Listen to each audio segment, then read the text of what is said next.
Here's how to optimize Pinterest boards for SEO.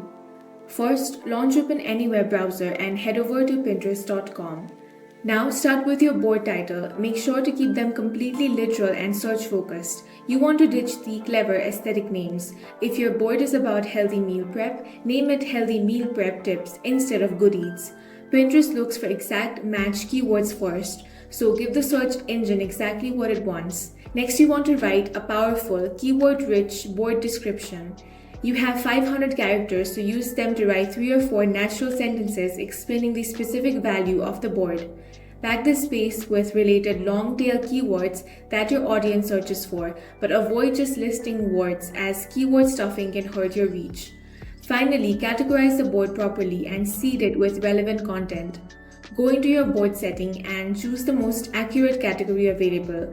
Then immediately save 10 to 15 high-quality, highly relevant pins from creators who already rank well for your target keyword to instantly signal to algorithm what your new board is about. In this way, you can optimize Pinterest boards for SEO. If you found this video useful, make sure to hit the like button and subscribe for more videos like this.